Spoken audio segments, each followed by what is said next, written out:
씨가 저는 방송 여기 나오기 전에 만났거든요. 여러 번. 근데 그 김일국 씨가 그러더라고. 북한에 있을 때부터 저를 알고 있었대요. 아, 북한 안에서? 네, 그래서 북한에서 주의 깊게 보고 있다고.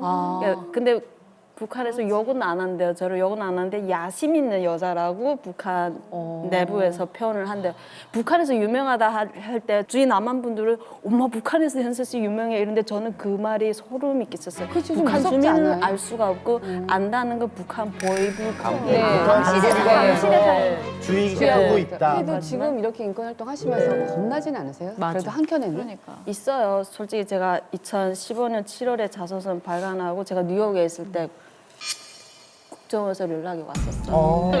조심하라고. 네, 그래서 그때는 솔직히 좀 무서웠었어요. 막 앉아 있어도 호텔에 앉아서 지나가는 사람이 막 날 납치하러 올 것 같고 막 그런 공포증에 한동안 그래서 이번에 인도 시달렸는데. 갔을 때도 무서우셨겠구나, 아까. 네, 근데 인도 갈 때는 그래서 에이전트 다 따라가요, 2명씩. 그래서 그런 건 좀 괜찮은데 근데 나중에 미국이 제일 안전한 국가예요. 솔직히 그럼에도 불구하고 꿋꿋하게 이렇게 하는 데는 네. 어떤 용기와 자신감을 가지고 하시는 거예요?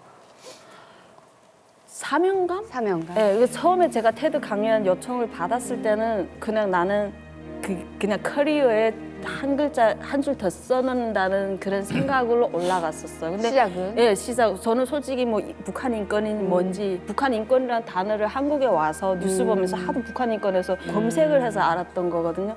그래서 솔직히 저는 북한 인권 운동가라는 타이틀도 버거웠었고 그건 아니었고 예. 처음은? 근데 테드 강연 끝나고 그 12분이라는 짧은 강연이 전 세계에 그냥 순식간에 퍼지면서 파급력이 정말 엄청나요. 많은 분들이 북한에 관련된 영화 진짜 몇 편, 책 몇 편, 아니면 단체, NGO 단체들이 몇 년 동안 했던 그 어떤 작업보다도 내 12분의 강연이 엄청난 파급 효과가 있었다 이런 피드백을 들었을 때 그때 제가 사명감이 생기기 시작했었어요. 근데 그 전에 더 거슬러 올라가서 사실 여기 계신 분 다 동의하실 거예요. 그러니까 제가 중국에 있을 때 저도 피해자였고, 그러니까 중국 특히 국경 근처에 있으면 중국인들이 탈북자로 신고를 해요. 신고를 하면 돈이 뭐 예를 들어서 이만큼에서 이만큼 그 보상금 제도가 있거든요. 제가 그걸 뉴욕타임즈에 글을 썼어요. 이게 중국 정부에 압박하느라고 예, 그걸 썼는데. 그게 엄청난 폭발을 불러온 게 그러다 보니까 중국인들이 난리가 났던 거예요. 그러니까 중국인들 자국을 헐뜯는다는 그런 이미지에서